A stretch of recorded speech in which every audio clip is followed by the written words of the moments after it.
Hello, everyone. We're just waiting another couple minutes to let everybody join the program.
I'll give it just another few seconds and then we'll get started as others come in.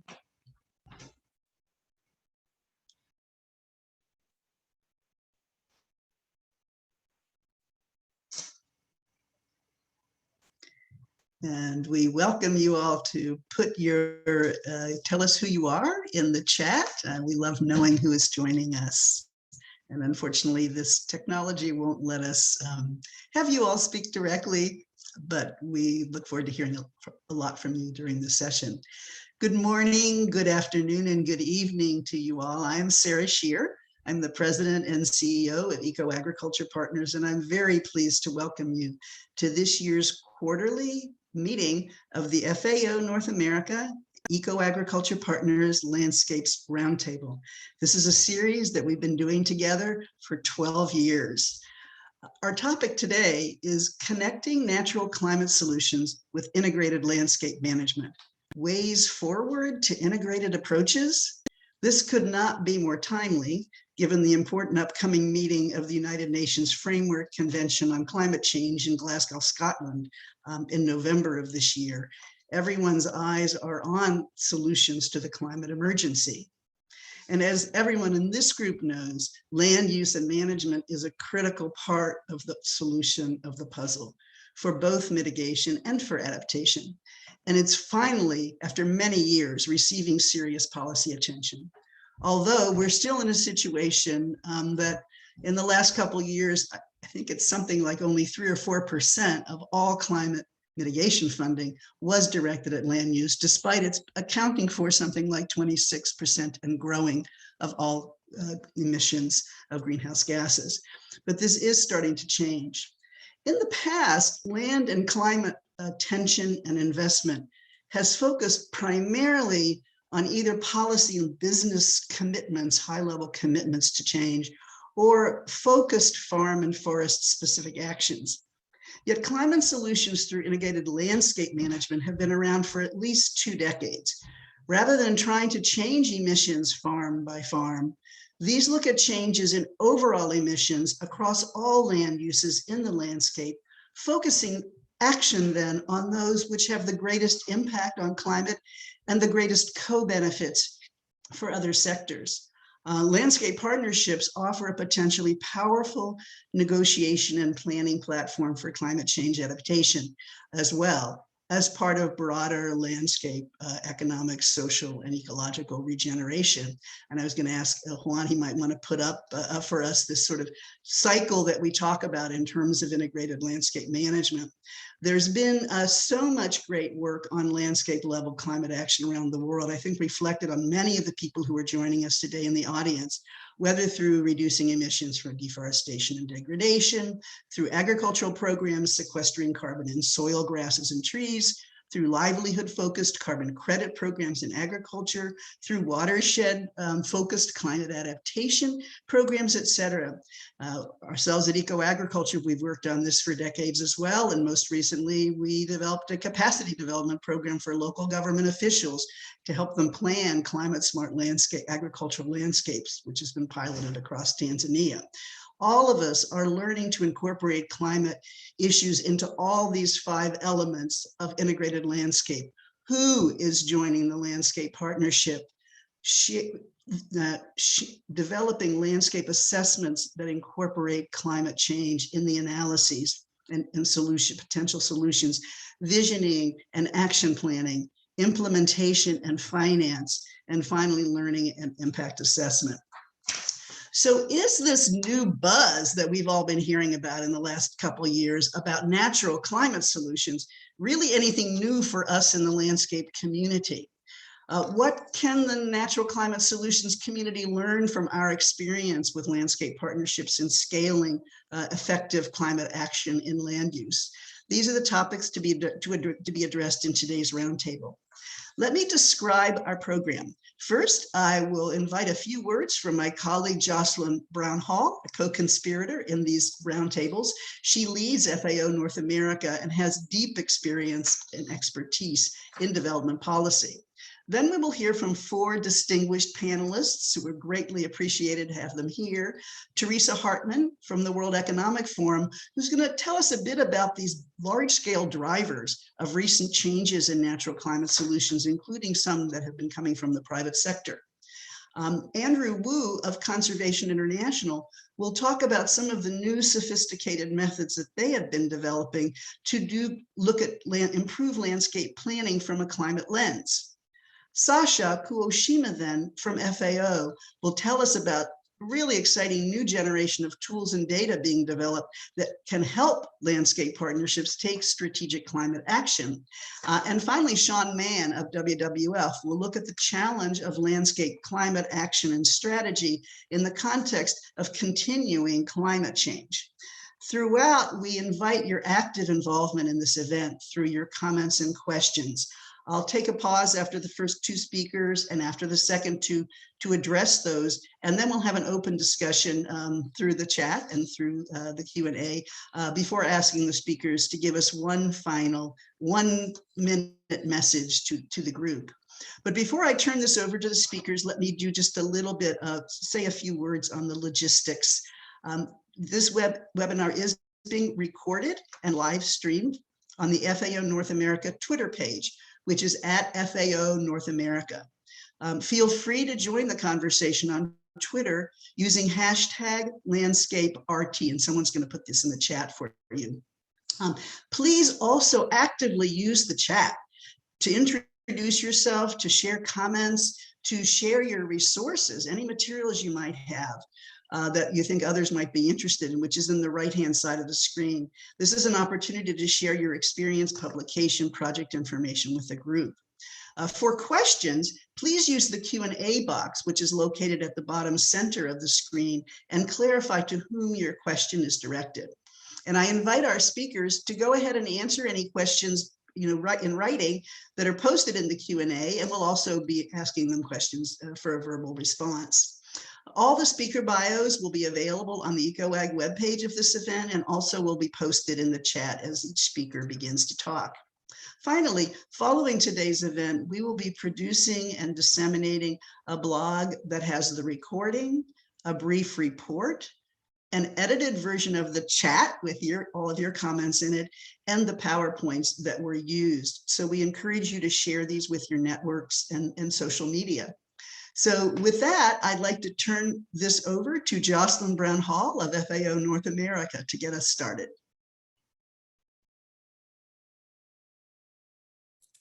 Thank you so much, Sara, for introducing me, and inviting all of us to this really important dialogue and roundtable. For those of you who don't know me, my name is Jocelyn Brown-Hall. I am the FAO's director of the Liaison Office to North America, which covers the United States and Canada. I come most recently from being the deputy regional representative over Africa for FAO, where I covered 47 countries in Africa. Before that, I had a long tenure with the US Department of Agriculture. So it's really exciting to be here, and I thank you for that kind introduction. This is my second roundtable with EcoAgriculture partners, and this is our 12th year of working together. So I think that demonstrates the commitment on both sides on the idea that land matters, landscapes matter, and that we do need to have this integrated approach. This is a difficult time in the agriculture and landscape sphere. We have, as we enter the UN decade on ecosystem restoration, we find that up to 52% of global agricultural lands are now moderately to severely degraded. Biodiversity loss is on the rise. For those of you who read the Washington Post, you saw that there were 23 species that were declared extinct last week. There are climate-related disasters worldwide. There are lots and lots of challenges, which is why I think that looking at the landscape level allows issues to be addressed in a multifaceted, holistic way.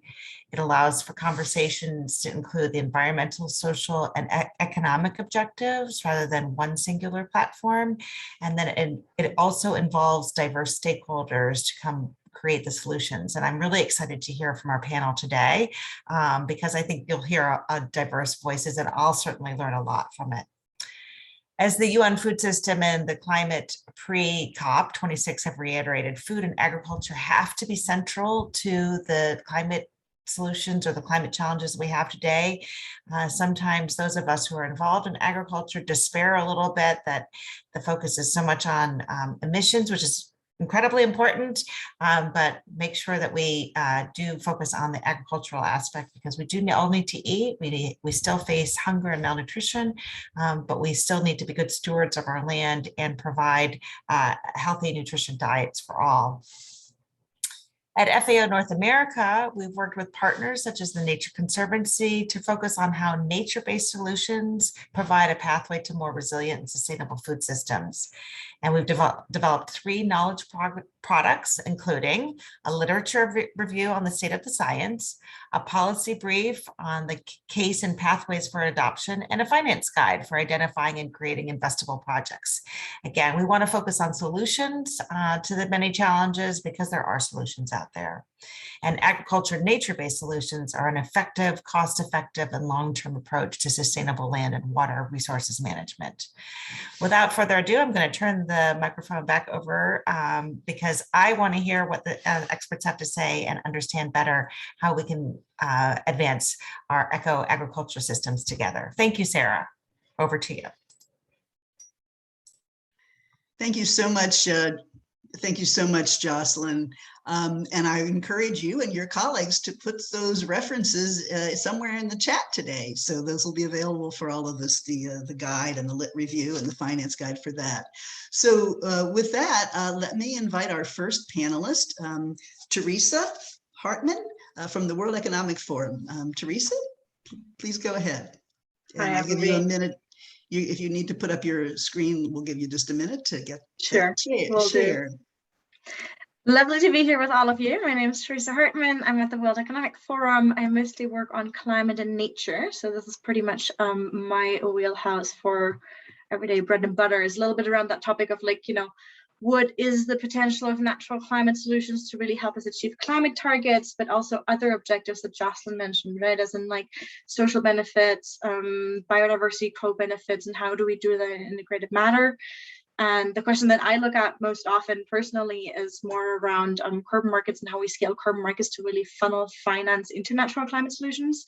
Not that that's the only way to do it, but it's one of the ways that we look at.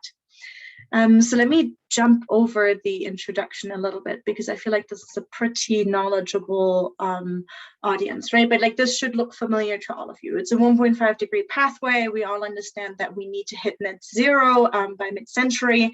And I think we all understand to do that, we need to reduce emissions, and natural climate solutions can help us do that, right? Especially in the land use sector, so forestry and agriculture.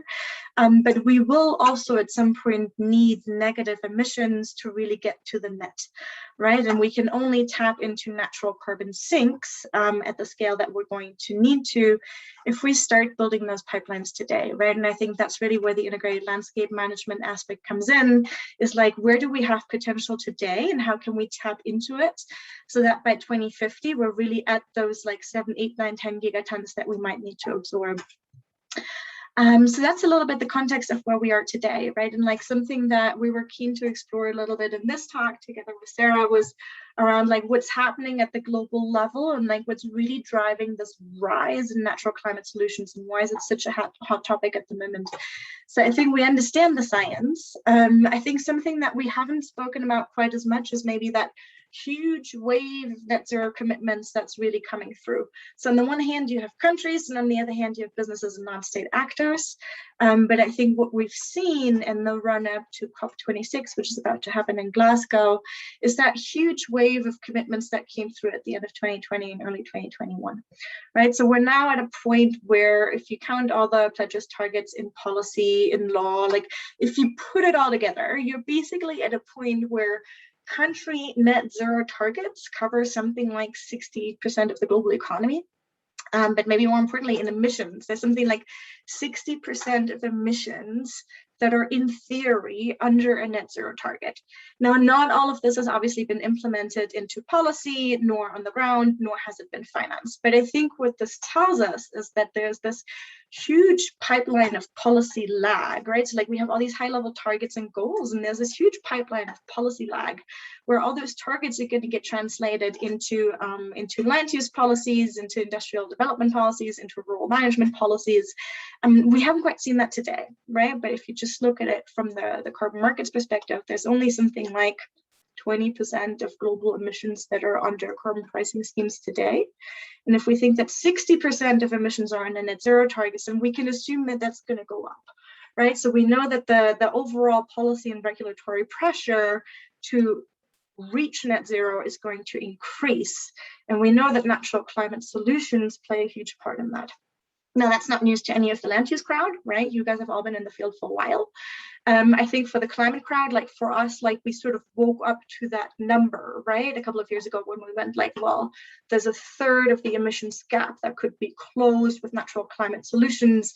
And in a way that is a rebrand of many of the activities that we've seen in the past, right? So everything from avoiding deforestation to sustainable agriculture to more sustainable grasslands management, coastal impact zones, and so on and so on. So in a way, I think this is a moment where we're really realizing like how much untapped potential there is, because to date only 3 or 4% of finance are flowing into those areas. But we have this whole pipeline of country commitments that's going to come down. If you look a little bit at what's happening outside of state actors, right, there's all the non-state actors. So there's the Race to Zero, which is currently happening at the global scale, and was really a campaign that was driven by the UNFCCC climate champions, but also the entire climate community kind of came together around this. And it was like, who wants to join the race, right? Like how many net zero commitments can we rally between last year when we started this and COP? So at the moment, there's over 2,000 businesses who've committed to net zero. I think what's really interesting is that if you just look at corporate net zero commitments, those doubled within the space of a year, so from 2018 to 2019. And that for us was huge, right? So like I've been working on climate at the forum for about 5 years now, and I can tell you that 5 years ago, nobody knew what a net zero target was, right? So just the fact that we've been able to increase that so exponentially has been a huge step. Again, I think the learning for the NCS space and the land use space is really the same. It's that all these businesses are going to look at achieving net zero. So they're going to look at their own operations. So if there are food, agriculture, land use companies, that's very much within the land use space. But if they're textile, fiber, pulp, wood, they're going to look upstream, right? And they're going to look into their scope 3 emissions and they're going to try and reduce those. So before long, most of these commitments are going to have some sort of an impact on land use value chains. And even in those areas where the company that has this net zero target isn't directly related to land use sectors, there's still a fairly large proportion of voluntary carbon markets where we're trading land use credits, right? So in a lot of cases, what we're seeing is that there's more and more compensation happening. There will be more and more removal happening. And in a lot of those cases, companies are looking to NCS credits to meet their targets. Now, I think what we've just heard is sort of like a story of success, right? As in, like, we've all woken up to the NCS opportunity. There's so much potential. We can fix a third of the emissions gap. We have 60% of emissions that are under net zero targets. We have doubled the corporate climate pledges. So it's a story of success. And I think that the question mark is a little bit like, why hasn't this taken off yet? Right. And I think that's a question that we sort of started exploring a bit more over the last year at the World Economic Forum. And we looked specifically at that nexus of natural climate solutions and carbon markets. And we tried to understand a little bit like, what are the big levers that we would need to pull to really unlock NCS at scale and to make sure that they receive the funding that they need, but also to make sure that on the supply side, we can really shore up supply at a rate that we need to really scale up to net zero. So we came up with about 5 levers. You can put building trust really at the center of it, because I think that for better or for worse, there's still a little bit of a perception issue around natural climate solutions, especially forestry solutions. There's just been a lot of back and forth in the media, the public discourse, the expert discourse around, like, you know, how real are these emission reductions or these avoidances, how legitimate some of the standards are, and so on. So I think that there's been a lot of discussion and reputational risk going on in the space. So we were trying to understand, like, what would it take to build that trust, right? Number one was like define net zero in corporate claims. Like, what does it mean for a company to be net zero? Number two was highlight the good practices for supply, right? So like, if we say that we're not entirely sure where the good projects are, then let's start shining a light on those programs on the ground that have been there for a long time, that have had real co-benefits, that created real jobs, where real money was invested to really absorb real carbon from the atmosphere, and where we had an impact that is measurable. Number three was around creating demand signals, right? And I'll talk about that in a minute a little bit. But it's very much that idea that for the supply side, the project developers, the program managers, to have trust in this market and to shore up some of that supply pipeline, they need to have some visibility on the demand. And I was talking about the demand earlier, but it's not that tangible in the market yet. Okay. Teresa, just if you could wrap up in the next minute. Yeah. Yes, I will. The other two you can see, right? So it's around improving market architecture, and it's about regulatory clarity, which we all understand we need to get from both national governments and the international negotiations. I'm going to leave you with the last slide, and we can deep dive into some of these maybe later in the discussion, right? But I just wanted to give you a sense of everything that is happening in the space. So these are some of the big initiatives that are trying to tackle some of these barriers, right? And like, maybe most importantly for this space, like there's the TSVCM, who's working on making carbon markets more efficient. Then there's LEAF, who are actually raising $1 billion to invest in RED.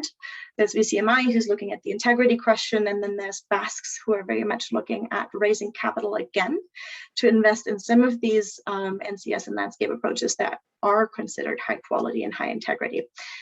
So all of this, the only thing I want to leave you with is like that there's a number of initiatives that are bubbling up. There's more of these at the forum, right? The NCS Alliance, the Tropical Forest Alliance, and so on. But at the end of the day, there's just a host of public-private partnerships at the moment that are really trying to consolidate those demand signals and ensure that finance does flow into some of these NCS solutions that we see. Thank you very much, Teresa. And I think this is the potential opportunity for landscape partnerships as a source of funding and a source of support for their strategies. And I think one of the questions we can discuss here, what will it take for that actually to be the case? So let's move forward then from the landscape side and invite Andrew Wu from Conservation International to say what this challenge you've described looks like from the landscape perspective. Andrew, go ahead and you can share your PowerPoint. And we'll thank you so much, Sara. Can everyone see my screen? Yes. Can you make it, can you turn it into the slide view? Yes. Yes, perfect. Well, thank you so much. And good morning, good afternoon, good evening, everyone. My name is Andrew Wu, and I am the Climate Positive Approaches Fellow at Conservation International. And I will soon go into what exactly that term means. But first, I want to talk very briefly about climate action. As Teresa highlighted, strategies for climate action have tended to focus on two types of strategies. First is the top-down target setting that's done by countries and corporations through corporate pledges and NDCs. On the other hand, on the bottom-up side, you have projects that the project planning that is the bread and butter of organizations like Conservation International, local partners on the ground, and similar organizations. In theory, these two strategies should fit together hand in glove. But in reality, we're seeing that these are alone insufficient because of this missing middle of landscape management and coordination. What we need to do right now is figure out how to take the knowledge and experience we have doing projects on the ground and scale them up in a way that is consistent with the targets we've set at the top. While this applies to all aspects of climate change, really, today we're really focusing on nature. Conservation International has long been fighting to protect nature for people, and this applies to climate change as well. In recent years, we've really seen a growing body of research highlighting the opportunity for nature to play a key role in our global climate solution, whether it's a matter of protecting lands, managing working lands, or restoring native cover. CI has a lot of experience doing these types of natural climate solution or NCS projects on the ground. So the big question we're asking now is, how do we scale these up? With that in mind, CI has been developing this framework over the past 2 years that we are piloting and testing out called climate positive approaches. What is CPA? Essentially, it's what we had just discussed. CPA is about developing a spatially explicit roadmap of scaling needed for natural climate solutions in order to reach ambitious carbon targets, while still taking into account the fact that there are other co-benefits on a landscape that we need to account for. So what we're really trying to answer is, in a given landscape, how much of each NCS model should we scale up, where, in order to optimize for carbon and other benefits that we care about. We think there are a variety of benefits to figuring this piece of the puzzle out, because on one hand, it can bridge the gap between science and implementation. It can really help build technical capacity with governments by showing them how they can reach their targets by scaling up climate solutions on the ground. And we're hoping that this can go a long way in unlocking corporate finance by showing them where their investments can play a role in helping a broader transformation at the landscape level. There are a lot of technical details that we are currently working out, and we don't have time to go into all of them, but I do want to share some of the overarching logic behind the methodology that we are piloting currently in the Kruger to Canyons landscape in collaboration with Conservation South Africa. So let's get started. The first step is to figure out what kinds of NCS projects are we looking to scale up. There are many ways in which nature can play a role as a climate solution, whether it's mangroves, whether it's agroforestry, whether it's grassland restoration, reforestation, avoided deforestation, and so on and so forth. We need to identify which NCS pathways are most relevant in the place that we're working in, and by extension, what specific projects have already been tried and demonstrated that we are now interested in scaling up. Once we know what projects that we want to scale up in this chosen landscape, the next question is about listing the parameters of interest. There are many reasons and benefits that an NCS project can provide to implementers, whether it's a matter of promoting gender equality, carbon sequestration, water quality improvements, farmer incomes, biodiversity conservation, et cetera, et cetera. So at this stage, we need to work with local partners and communities to identify what values are we managing this given landscape for, and by extension, what are these characteristics that we intend to compare these different NCS projects with? The third piece is collecting data on these characteristics. It's very difficult to manage what you can't measure. So here we need to collect data for each NCS project that we are interested in scaling up based off of each characteristic that we have identified. There is a lot of technical detail that needs to be worked out in the side, which we are currently working out with the pilot. Just one piece to highlight is the fact that some of these characteristics have a spatial component, others are not. And furthermore, data limitations is another thing we have to consider, because some characteristics in theory should be spatial, but there simply isn't enough data at the moment to make that explicit. So these are all the kinds of considerations that we need to work out. The fourth piece is figuring out what to weigh these parameters. So we can all agree that things like gender equality, like farmer incomes, like carbon sequestration are all important. But the question where we really need to answer is, how important are we deeming one characteristic over another? This process is inherently subjective. There is no quote unquote right answer. And so it is absolutely imperative that we work with local communities and local partners to arrive at figures that people are comfortable with. But at the end of the day, we need to assign weights to each parameter that reflect the relative importance of one parameter over another, such that the total sum reflects 100%. The final piece is putting it all together. So we've collected all this data, we've assigned weights to these parameters that we care about. What now? Well, here we would use a technique that is known as multivariable analysis. And this is how we go about it. Let's take this map of the study area that we have, and we break it down into individual parcels of land.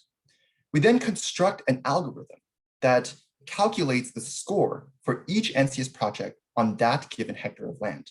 And the algorithm will then recommend or choose whichever project gives us the total score. So in other words, we want to know, given all these different values we have, what is the best option for each parcel of land? How do we come up with the score?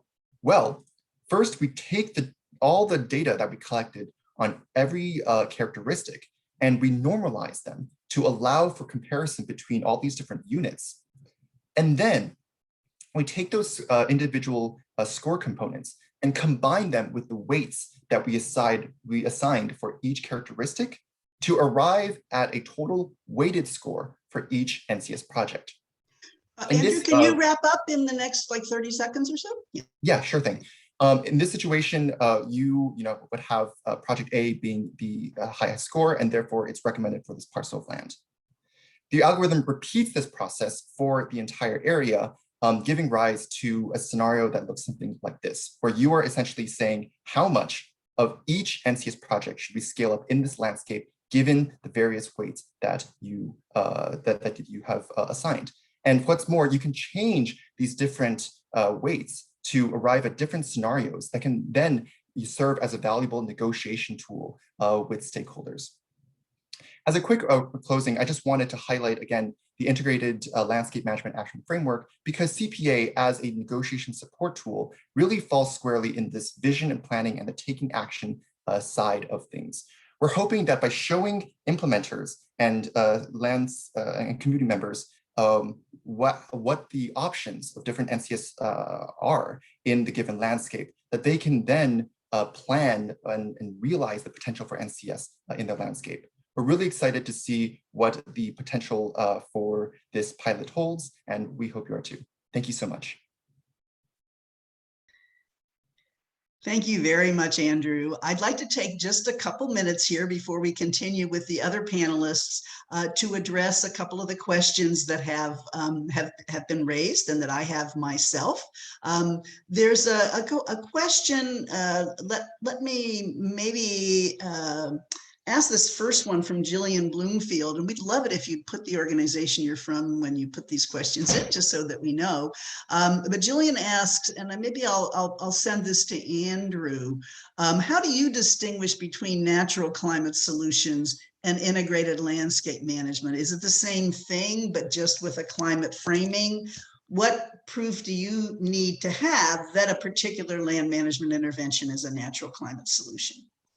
That's a great question. And I think it is a matter of framing. Ultimately, these natural climate solutions mean different things to different people. So we may be implementing a project, a natural climate solution for its carbon benefits, but for other people, it is a matter of sustainable development. And so that's why it's so important in this framework to think through the different characteristics and the different values we have, such that we're able to compare and contrast these options we have, whether it's for a carbon benefit or it's for other values that we care about in this landscape. But yes, it is ultimately a matter of framing in my mind. Thank you very much. Let me actually direct the next question that was raised by Mark Harrison. Again, I'm not sure where he is from, but to Teresa, he's noting that we have this chronic issue of greatly underfunding of agri-environmental programs that are intended to support farmers and other land managers to do more climate-friendly nature-friendly production systems, et cetera.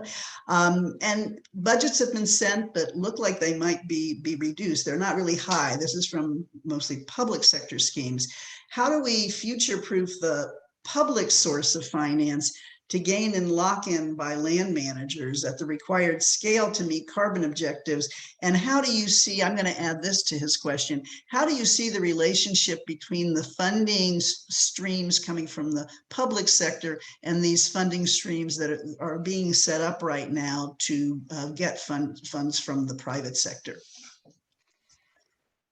Thanks. I think, huge question, right? Like not something we can answer in 2 minutes. I think it's both. Right. So I think it's about shoring up public finance and ensuring that there's enough visibility in the pipeline that we know that programs can be financed through to the end. But I actually also think it's as much, if not more, it's leveraging private finance, right? And making sure that we crowd in some private capital into the space. We put out a report earlier in the year with UNEP where we kind of looked at where's MBS financing coming from today. And the vast majority is public finance. And there's this very, very small share of private finance in the space at the moment, right? So we found something like there's an 8 trillion financing gap by 2050. It sounds terribly high, right? But it's something like, you need something like 500 billion a year to really finance through all the MBS potential that you need to meet climate and biodiversity targets and hopefully some social co-benefit. So it sounds like a huge number, but it's really not that much if you think about like how much government spending we've seen on the pandemic, somewhere in the 14 trillions, how much government spending we have on agricultural subsidies, something like 700 billion a year, right? So like I think the numbers that we need are super achievable, but at the moment, like as you say, they're not necessarily showing up in the budget. So I think that there's a whole lot of like advocacy and awareness raising we need to do about how to redirect funding, right? A lot of it is going to be about subsidies, public spending, green recovery, and then I think just blended finance and carbon markets to ensure that we bring in that private capital as well. Take the time to ask each of you just one additional question before we move on to the next panelists. Andrew, the experience that I've had in working the last 2 decades with incorporating climate action in integrated landscape management, we sort of concluded that mitigation is not a powerful driver locally because it doesn't speak to the local needs of folks. And we've looked a lot at the potential for pursuing the kinds of interventions that have really strong local benefits for food security, for livelihoods or whatever, that also are powerful, have powerful co-benefits for benefits. And one of the things that you're putting forward here is one where we're kind of raising a bit the profile of the climate mitigation piece in landscapes. And one mechanism, of course, is through the one that Teresa mentioned, which is let's actually start to reward people financially and reward landscape groups financially for creating climate smart landscapes. But apart from that, from the modeling that you all have been doing, are you seeing how strong are the co-benefits for other values in the landscape that you're seeing from the interventions that you've been looking? If you could just answer very briefly. That's a great question. I think you're absolutely right. And this goes back to the previous framing question. In many cases, carbon is not treated as the primary driver for landscape management. And that's totally fine. That's why we need to calculate, the impact it would have in terms of farmer income, biodiversity, and values that people do put front and center. However, if we acknowledge the urgency of this climate crisis, we need to, whatever plan we end up with, we need to be able to say that in aggregate, this adds up to delivering the climate the benefits that are needed, that are commensurate with our climate crisis. And so that's why this tool, it enables us to translate between the different types of and estimate the different benefits that you would get for these different values. Thank you very much. And Teresa, just a question that I wanted to take out there for you right now is, you showed those 4 programs and didn't get to go into the details of them very much that were being developed.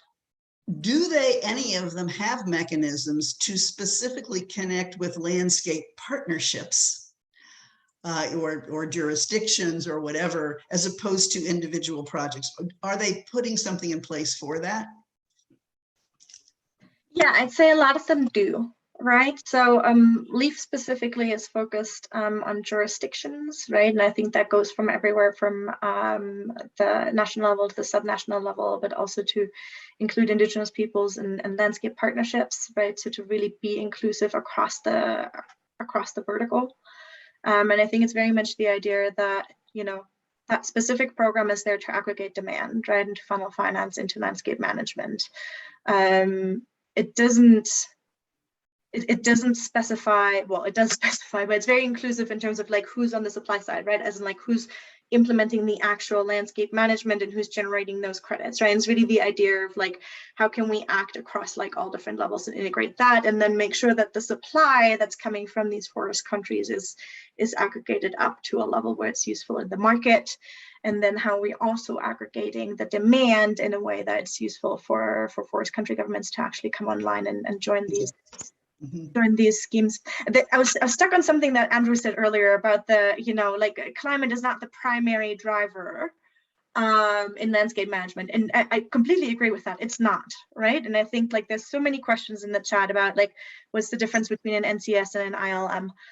And I don't think that there is a difference, right? I think it's just a different way of looking at it. Like in a way, the climate benefit of any landscape project is a side effect, right? So like the goal could have been, it could have been restoration, it could have been conservation. In some cases, the projects we work with are ecotourism projects and their main goal is employment creation, right? But I think the important thing is that it creates a climate benefit and you can quantify that. And that's what makes it an NCS. But I don't think there's such a thing as like an NCS project or approach, right? Because many, many programs and projects will have climate benefits. Thank you very much, Teresa. I do think that this is a question, even when we started organizing this roundtable, I was getting very confused about the different terminology. I hadn't realized there were so many different terms.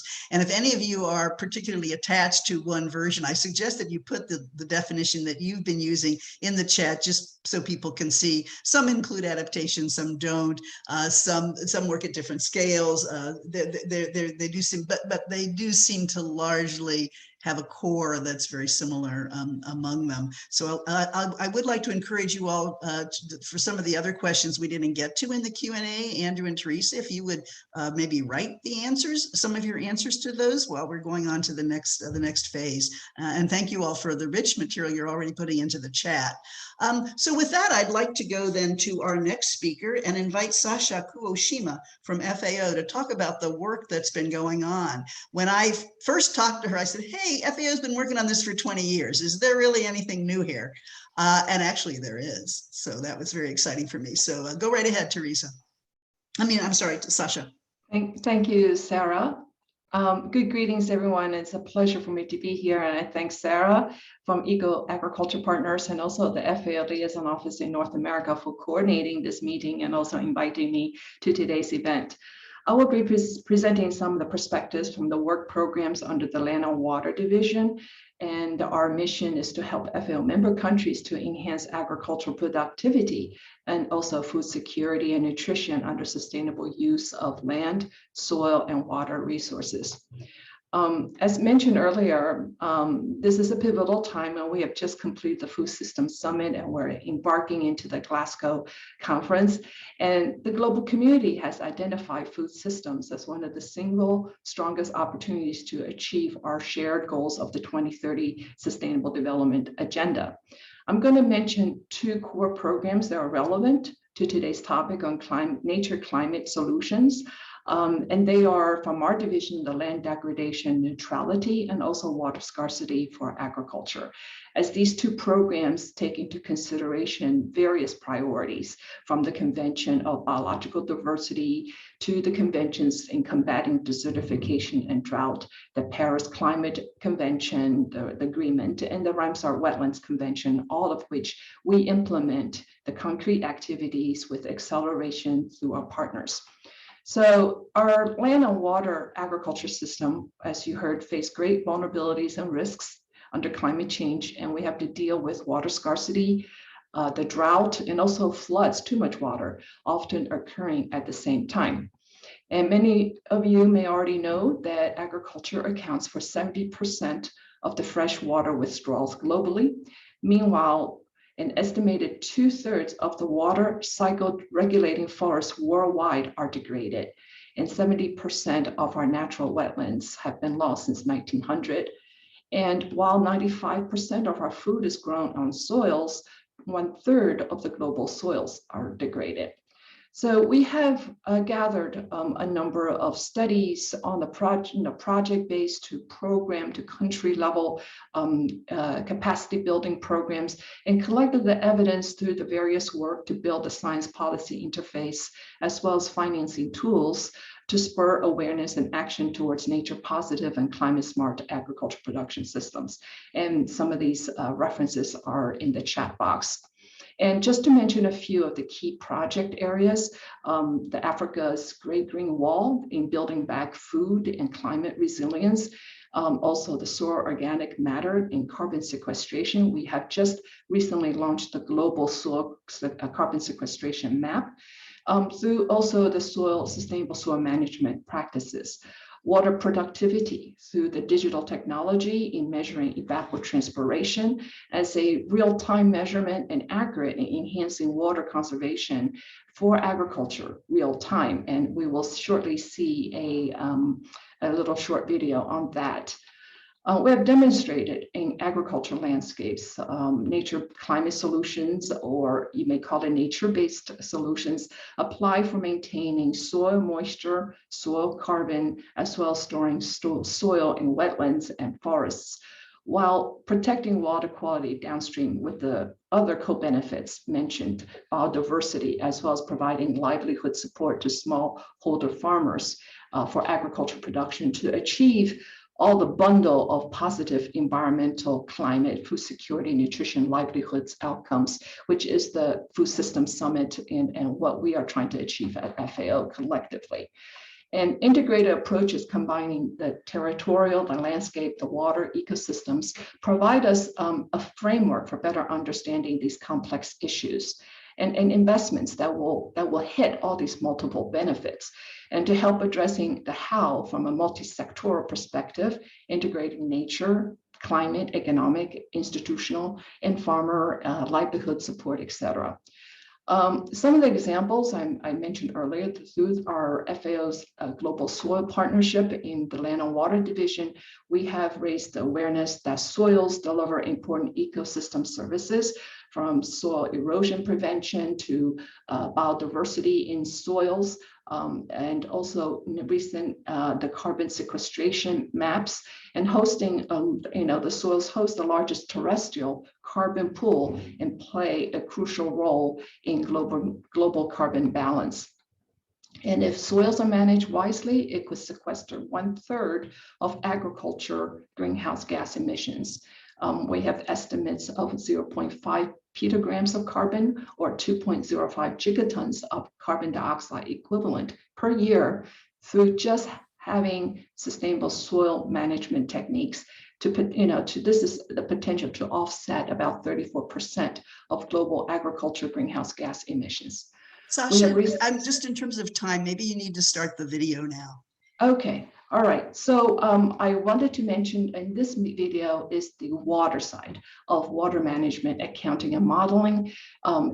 This model, the WAPR, which is the water productivity through open access remote sense derived data, allows the evapotranspiration of biomass, whether it's crops, plants, and also with geospatial, the terrestrial terrain overlays. It can accurately measure, in this case, it would demonstrate the water productivity for agriculture. So without much ado, I just wanted to play that video and to conclude by saying that FAO is applying various cross-cutting accelerators to support the transformative changes needed in the agri-food system. So that includes the technology, the innovation, the data, and also the governance. Okay, please play the video.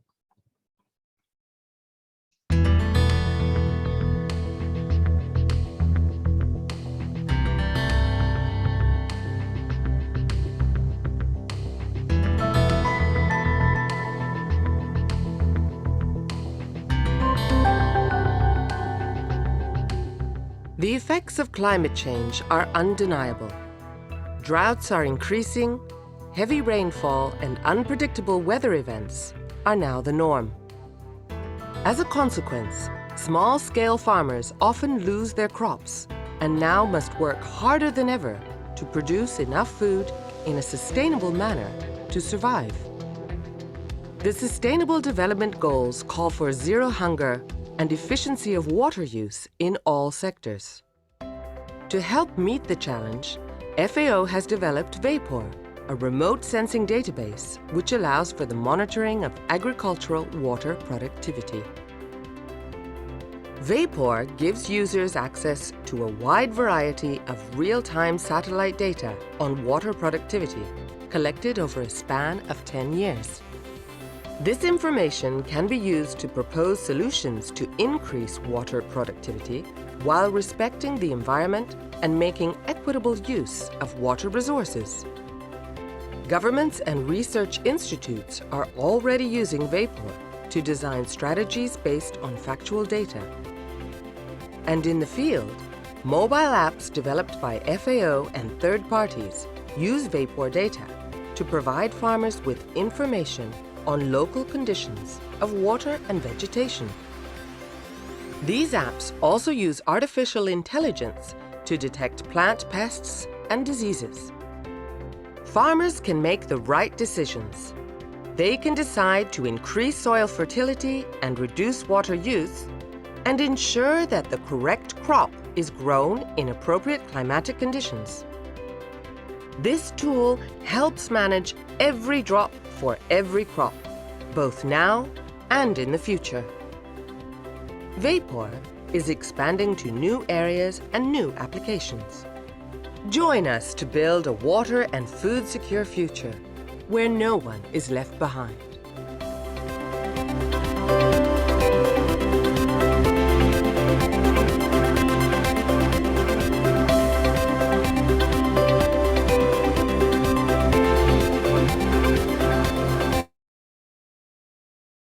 Thank you very much. And I wanted to ask you, Sasha, if I know that some of those other tools that you very briefly mentioned, if you could also put them in the chat so people are aware of these are tools, very practical, spatially explicit tools that landscape managers can use as they're trying to develop their natural climate solutions for both mitigation and adaptation. So thank you very much. And let me pass us over then to Sean Martin from WWF, who's going to look at this from a slightly different perspective of how do we think about mitigation in the context of continuing climate change. So you want to go ahead? Thank you, Sarah. My name is Sean Martin, and I am the Vice President for Adaptation and Social Ecological Resilience at WWF in the United States. And I'm going to talk today about how WWF is approaching what we call nature-based solutions. Others are calling natural climate solutions, and I will give my definition as you requested, Sarah. Thank you very much.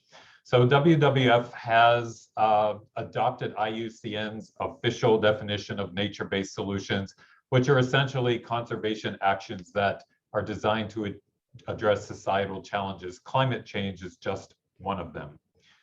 And for climate change, we don't actually use natural climate solutions. We call them nature-based solutions for climate. And we've developed our own interpretation of what that means to guide our work. So rather than start with the framing of conservation actions is the solution, we like to say that the solution is the intentional use of ecosystems and ecosystem services to deliver measurable climate outcomes. And then we support those solutions through conservation actions like restoration, protection, and management. And in the context of a changing climate, and crucially, we're ensuring that we're delivering non-climate related co-benefits for people and nature. And it's this last phrase that makes sure that we're using integrated approaches in landscapes, as others have spoken so eloquently about. So this is just a graphical representation of what I just said. You can look at it at your leisure in the shared presentations after the session. But what I'd like to do now is talk about how we are actually ensuring that nature-based solutions are going to endure in a changing climate. So we've developed 3 guiding principles for our work in adaptation, in climate change mitigation, in conservation, but for nature-based solutions for climate. And this is to build social ecological resilience in landscapes, resilience to the changing climate. So our first principle is that we use nature to help people manage climate change. That is the nature-based solution or the natural climate solution. But for that to work, we've also found that you really need to help people adapt to climate change so that they avoid harming nature. And then finally, you also need to help nature itself adapt to climate change. So in the next few minutes, I'm going to walk us through an example of some work we've just begun on mangroves for community and climate, which is in part funded by the Bezos Earth Fund and operating in 4 countries in Colombia, Fiji, Madagascar, and Mexico. And so I'm going to walk through how we are applying these 3 principles in that work. So first, at its core, the Mangroves for Community and Climate program is a nature-based solution. We are using mangrove ecosystems and their services to help people manage climate change. We're protecting and restoring mangroves primarily for their carbon sequestration benefits, but we also know that mangroves are very good at helping reducing vulnerability of coastal communities to sea level rise, coastal storms, surge, and coastal erosion. But if we they also deliver important livelihood benefits for local people, and they're important for maintaining biodiversity. But if we just stopped there, the nature-based solution wouldn't work. Our work engaging with local communities, we found that when people are hit by an extreme weather event or they're generally unprepared to manage the impacts of climate change, they often resort to degrading nature as a means to survive. And so, for example, after a tropical cyclone, we've documented that communities where people are losing their homes, they're often cutting mangroves to rebuild those homes. Or as sea level rise causes salinity of soils and people can no longer farm, they might cut down mangroves to sell wood to supplement their income. And so when people are not prepared to adapt to climate change, to face these challenges, they often degrade nature and undermine the nature-based solution that we're trying to promote. So that is our second principle. We need to help people adapt to climate change so that they can avoid harming nature. And so in the Mangrove for Community and Climate program, we're doing things like here in Madagascar, we're looking to diversify livelihoods here, seaweed farming that are resilient to climate change, at least for the foreseeable future. We're also reviewing disaster management plans to ensure that people are better prepared for tropical cyclones and other climate hazards. And the last thing I want to talk about is something that we don't hear about very often. And that is that for nature-based solutions to work, nature has to survive climate change. And we hear all the time in the news about forest fires. When forests burn, they release their carbon into the atmosphere. And with hotter and drier conditions, we're not guaranteed that those forests are actually going to grow back to recapture that carbon. For mangroves, this picture here is from the Gulf of Carpentaria in Australia. In 2016, in 1 month, that Gulf of Carpentaria lost 7,400 hectares of mangroves due to extreme temperatures. Not a good look if you are trying to promote nature-based solutions to help climate problems. So this leads to our third principle. We need to help nature adapt to climate change if we want these solutions to endure. It's hard to do. We have a lot to learn. For example, in mangrove conservation, mangroves will need to migrate inland as sea levels continue to rise. So when you're doing integrated coastal zone management planning, you need to make sure that there's space for mangroves to move inland in the future. We're also in mangrove conservation and restoration. We're going to have to look at things like using genetically tolerant strains or even different species of mangroves to see which are the most resistant to increased temperatures, changing salinity, and new pests and diseases. So the Mangroves for Community and Climate program is a good opportunity for us to learn and replicate these so-called climate smart approaches to conservation and apply them elsewhere. So those are our three principles. I will leave it there, but I'd like to let you know that we have a lot of resources on nature-based solutions for climate. The links are all available in the presentation that will be shared. These cover things like enabling conditions for nature-based solutions, guidance on high-quality carbon credits, businesses and supply chains, infrastructure planning, flood management, community impacts, NDCs, protected areas, a whole lot of things for you to dig into and look at. And with that, I will conclude. Thank you very much. Thank you very much, Sean. I'd like now to open up for some other questions that people in the audience might have. If you could put it in the Q&A, specifically right now for Sasha and for Sean. But let me start out and ask a question. I think let me start with you, Sean. We're looking at the mechanisms that are being put in place by national governments, and as Teresa was discussing, also from the private sector to provide climate finance. What do you think those new institutions that are being set up and those new mechanisms, how do you think they need to operate differently, if at all, in order to make sure that they're addressing this other set of issues, as well as in other words, the preserving of the long-term mitigation benefits? What would it look different? Well, first of all, I don't think it's getting nearly enough attention in the nature-based solutions literature. Some large institutional donors for climate finance are looking at these issues, but it's kind of tricky. If we wait for perfect information to know what exactly to do, we're going to miss the opportunity to act quickly, and we'll lose the nature that we need. So we have to find this right balance of using the best available science at the moment and deciding what we can do now, and adaptively manage and learn and continuously adapt our approaches. But we can't stop finance from flowing until people have the right answers, because we don't know. You know, since the last 10,000 years, we've lived in an incredibly stable climate, and that has allowed humans to develop agriculture. Our entire way of life, where we live, where we grow food, where nature lives, has evolved under this very stable climate. We don't have a precedent for existing in a rapidly changing climate. There are not a lot of answers. We just have to pay attention and do what we think is best and manage our way through the next few decades until we get climate change under control. Thank you very much. Let me ask Sasha to speak a bit.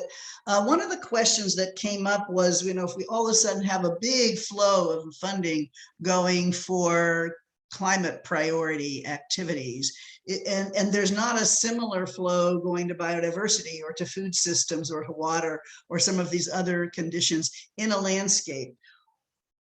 What do you think? I mean, what is the thinking right now at FAO about the integration? You made a very strong sort of description of the commitment to integrated solutions. Do you think we should be moving these flows of funds in a different way than what we're doing to make them the more valuable to the landscape partnerships that have this potential to coordinate activities at the landscape scale to achieve multiple objectives? Do you have any thoughts on how we might do that? What's the role of finance? What's the role of governance? That's a good question. And this is something I think we have to work together in educating. A lot of the investment I see is pegged onto finance for climate. But a lot of these co-benefits and how without, these linkages need to be drawn. And we're doing that for the various, various action items, accelerators, if you may call it. And so whether we're working in the landscape scale for agriculture or just water, through the various SDG initiatives, we are drawing that SDG with the climate interaction, because they especially adaptation, you cannot escape water. A big amount of adaptation for agriculture requires the question of solutions related to water management. Same thing with land management. It needs to be teed up. And so therefore these various tools, and when I talk with investors such as the International Fund for Agriculture Development and various other international finance institutions, they're looking for the metrics. And the metrics, which I presented, which is in FAO, we're developing the overall geospatial capacity that includes what we call the hand-in-hand initiative. So this uses these various informatics and layers of information on land use, and what Andrew had presented, from these various data. It can support the investors in how to how to measure whether and how to invest on project level, at the national level, and at the right scales to ensure the impacts are felt for these multiple objectives. Thank you very much. Let me go back to Sean with a question. You gave a great framework of the need to shift in some ways the way that we're doing our thinking around this. But if I am one of the leaders of a local landscape initiative that's, got a large land area and lots of land uses, and we're trying to develop our vision and our action plan and our strategy for the next 20 to 30 years, what tools do we have to do the kind of analysis that you're suggesting that we do? And in the absence of tools, what would be the recommendation to those here in the participants in this event about what steps they could take within their own landscapes to try to incorporate this into their strategy and their thinking? That's a really great question, and maybe a difficult one to answer. A little bit controversial, maybe. I am not a big believer in 20, 30, and 50-year visions, because we just have no idea what the future holds for us, and to pretend that we do is not really doing us any service. So what we need to get better at is real-time monitoring of changes and adapting to those as we learn more. So the tool like Waypor that was described, I think, is a fantastic tool. We need a lot more things like that so that we can not have a 30-year vision, but it's almost a month by month. what are we going to do? You want to look to the future, so you're not blocking off options for the future. You're not preventing your options in the future. But at the same time, you can't say, here's our 30-year target and we're going to move there, because the target is moving as you are trying to get there. And maybe not a satisfying answer, but we are not investing nearly enough in monitoring of climate and weather, along with impacts on ecosystems and crops, and then correlating those two data sets so that we can learn from them. Yes, a big challenge, because of course, if you want to decide you're going to expand your protected areas, someone needs to make decisions now that won't be implemented for 10 or 15 years. So I think this is definitely one of the areas that people on the ground really need help with.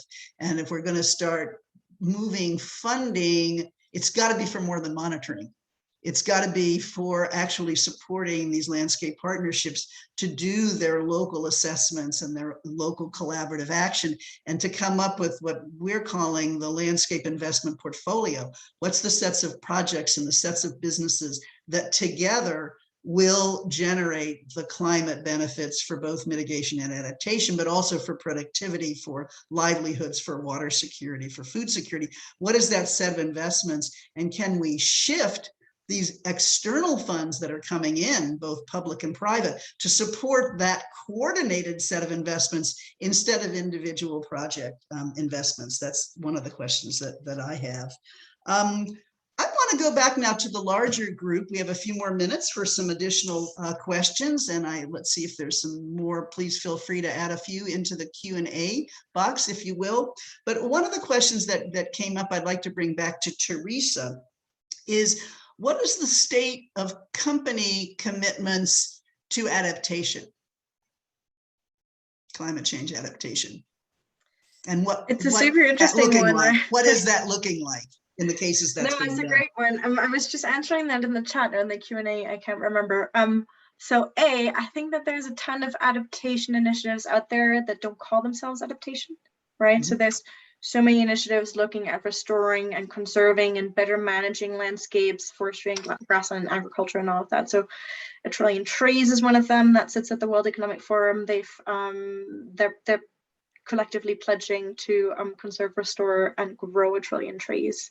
But there's others floating around in the space, right? And I think like the adaptation conundrum, for some reason, I think has always been that, you know, and there's tons of credits in the space for this as well, but I think the adaptation conundrum with the multinationals has been a little bit that we don't necessarily call it adaptation, right? So like we either call it mitigation, or we call it a biodiversity initiative, or we're investing $1 million in nature. And all these actions are adaptation actions. They're just not always labeled as such. Great, okay. The let's maybe move now. Let me ask, I'd like to push Andrew a little bit on how the tools that they're using you think could be for planning tools, how that can, do you have some experience in the Kruger or elsewhere with how those approaches are being integrated into the local planning and governance negotiation process in the landscape? How you mentioned negotiation support research. Tell us a little more about how you think that these tools, and I guess some of the others that have been presented here as well, can be used by these landscape partnerships. Yeah, that's a great question. So in the Kruger Canyon landscape, which Conservation South Africa has a very rich history of engagement in, we've done a lot of work with local stakeholders and governments to develop landscape management plans. Our Herding for Health program, for example, is a keystone a project that has delivered benefits to both governments and communities alike. We are building the CP analysis on the foundations of work that has already been done there, such as the climate vulnerability assessment, in which we've identified, various aspects of land management that are front and center for these community members, for these government members, values that they want to manage the landscape for. And so with those types of analyses, we're building that into the CPA methodology to figure out, given these values that these stakeholders have, what are the options that they have to kind of generate these benefits through natural climate solutions, and how much of each benefit would they stand to get from each different type of project. Great. Let me move back to Sasha. There's a Sarah? question. Sarah, Yes, Jocelyn. Jocelyn, Hi. please go ahead. Do you mind if I ask a question? I know that's a little bit off. I'm a Not little at bit all. off. That would Oh, be thank delightful. you. I appreciate it. Thank you so much. I've learned a lot, and hello to those of you I haven't met. So I wanted to kind of follow up on a couple of points made. And Teresa, I may have gotten yours wrong, but I thought I heard about financing. I want a clarification around this, around the financing, and the one that stuck out for me is sort of how much countries spend on subsidies that could go into nature-based or climate-based solutions. There are other things. I wanted to kind of ask a question to everyone about, are we thinking too small about financing? Are we thinking within just the agricultural / climate realm about financing, and not kind of going bigger and saying, well, hey, how much are we spending on some other sector in this space, and why isn't there more of that other sector, rather than kind of cannibalizing from within? Because there are reasons why countries choose to do things like subsidies or tariffs or things like that have to do with that are political, and they can't really get out sometimes from that dynamic. The other question that I had is, so, should we be thinking bigger, defense, or I hate to cannibalize off of something like education, but, should we be thinking bigger? And then the second question I had, if I may, is one of, it's related to this, but everyone has talked a little bit about, solutions at a local level, which is, that's where solutions are made, right? But how do you scale that up? How do you take the solutions that are in communities in whether it's Tanzania or in Iraq, and how do you bring that to other communities? And that kind of is related to the financing question, because I think a lot of times in FAO, what we see is we see solutions, we don't see a scaling up of those solutions. So that's a two-part question.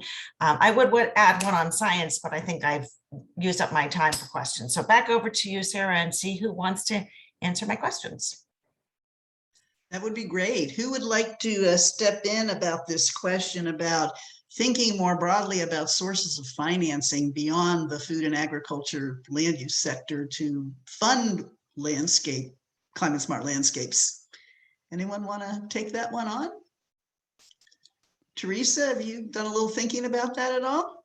Yeah, I think Jocelyn was calling me out on some of the numbers that I quoted. And I think the answer is somewhere in there. So yes to all of it, right? As in so we have existing pots of money for agriculture and sustainable landscape management and so on that could be redirected, right? As in is all the subsidy spending right now really going to the most sustainable solutions that we can think of, both in terms of food security and nutrition and biodiversity and climate, right?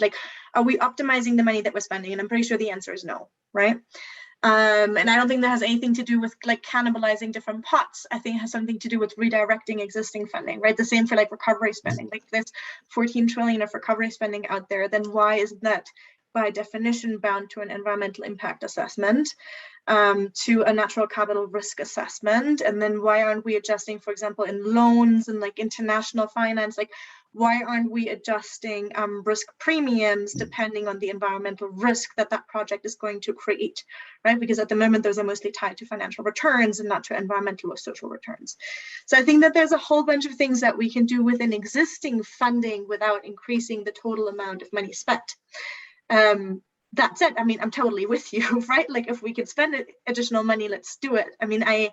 You asked about the military spending, right? I think there's something in 2 trillion military spending going out every year.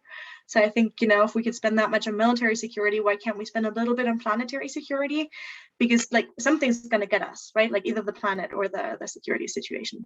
So I think there's a lot of thinking in there. And yes, of course, we should we should go bigger. I also think it's not all about money, right? So I think there's really interesting stuff coming out in the trade policy world.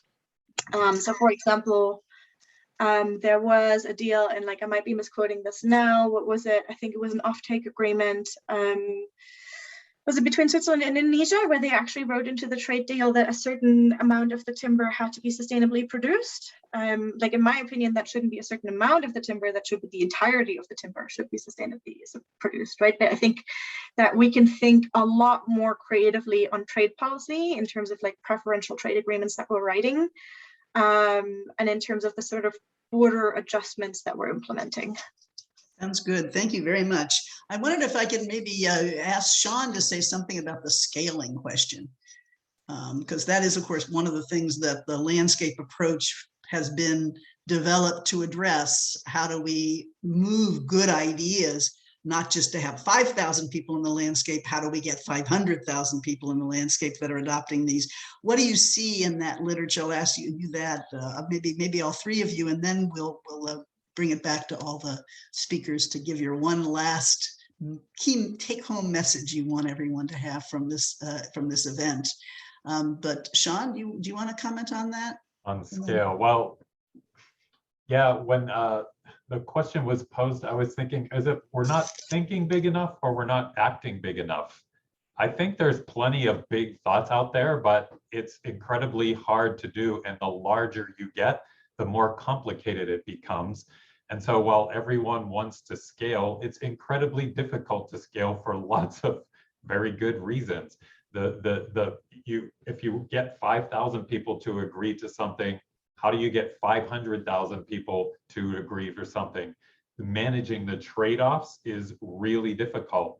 There's not, I like Andrew's, he was talking about optimizing benefits. It's something that we need to get comfortable with that language rather than finding win-wins and trying to please everybody. There aren't a lot of win-wins.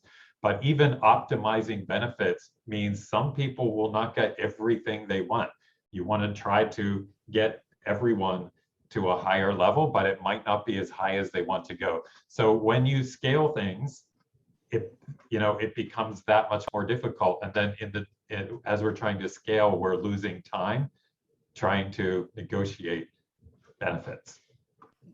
I would argue that's not a waste of time. That's how we're going to establish governance systems that will make sustainability possible over the long term. Wasting time, we are taking a lot of time. Yeah.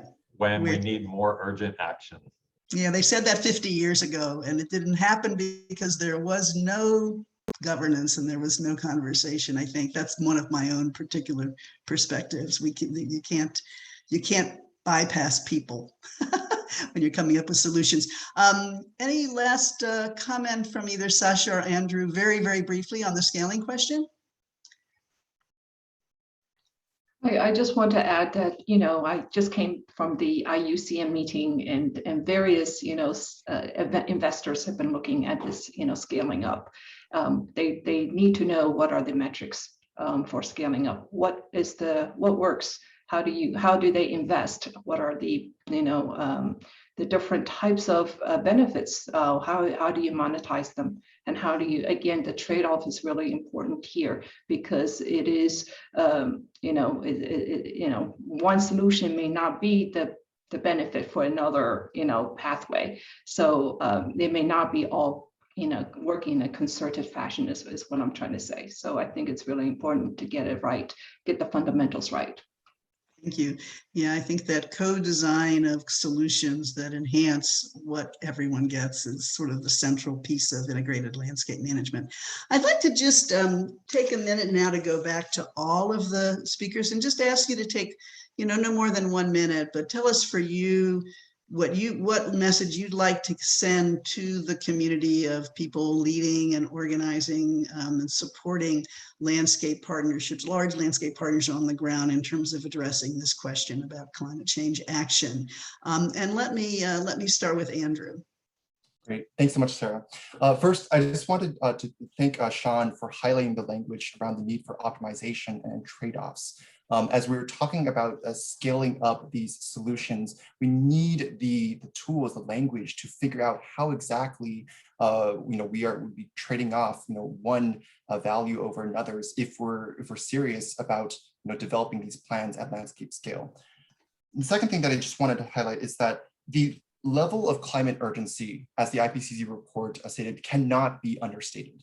And the sum of our global actions around climate is the result of what happens at the national level, at the landscape level, at the local level.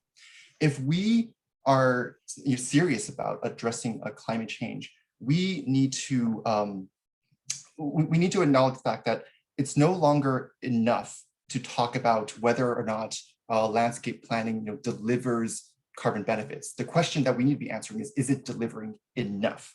And so even as we manage a landscape for multiple values, from biodiversity to the incomes to water quality, we need to have in the back of our minds whether or not this level of action is sufficient to deliver the climate benefits that we need. And if it's not, so we need to have that conversation.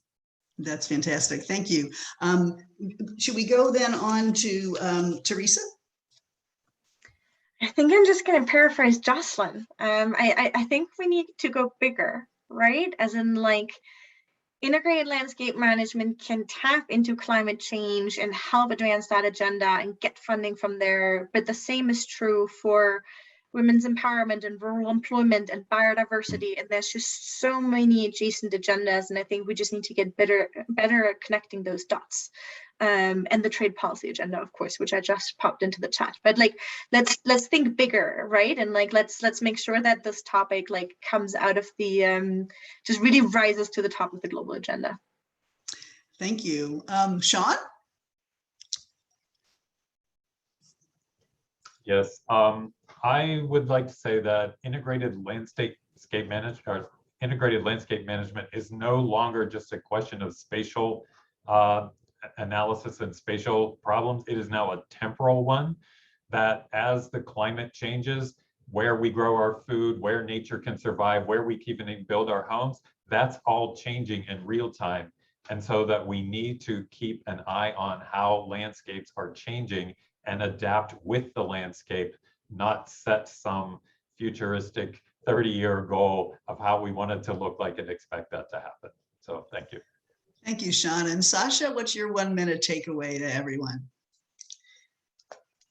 Oh, I think, yeah, there's a lot to accelerate, to work across the different sectors, and we need to think different business models and different approaches, and to address from trade standpoint and from other innovations that are happening right now, with the sustainability across investment, with also the IMF and how all of these financing are putting together on sustainability as a whole. So I think we need to think greater picture, and landscape incorporates many other factors as well. Thank you very, very much. And Jocelyn, how about you? What are some of your takeaways from this? I guess first of all, I was really excited to hear of everything. I love the tools that we're using. That is exciting to be able to really drive data down. My takeaway is there's lots of solutions to these problems, that we can't be drowning in. Sometimes I think we drown in the problems and we have to focus on these solutions. So that's a big takeaway for me.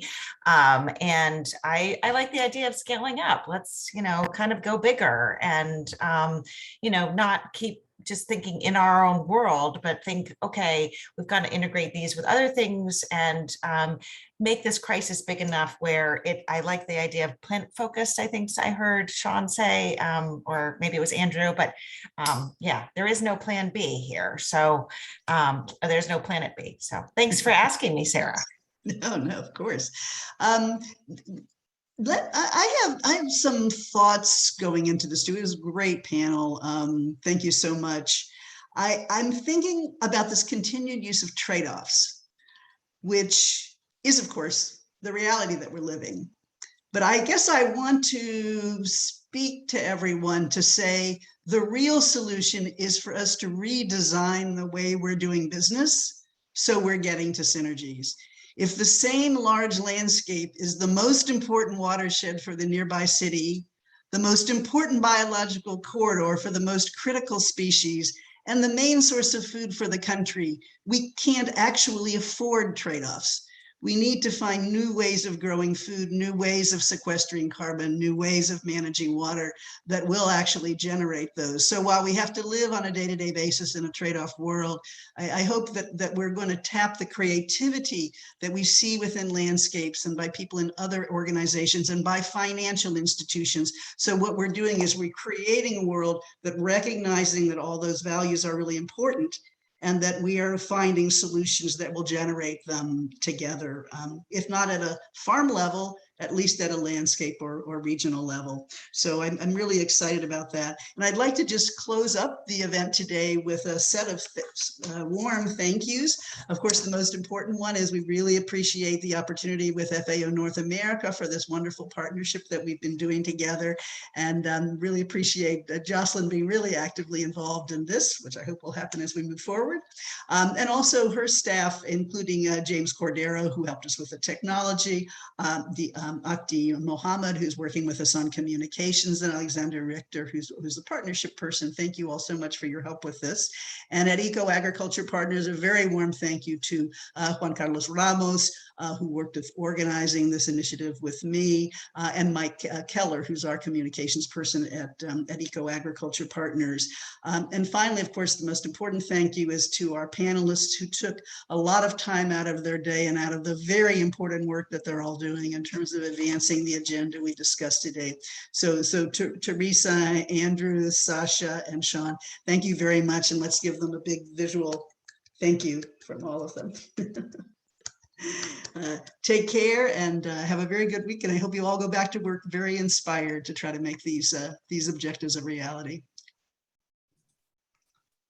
Thank you, everyone. Thank you. Thank you. Thanks, everybody. Take care. Bye.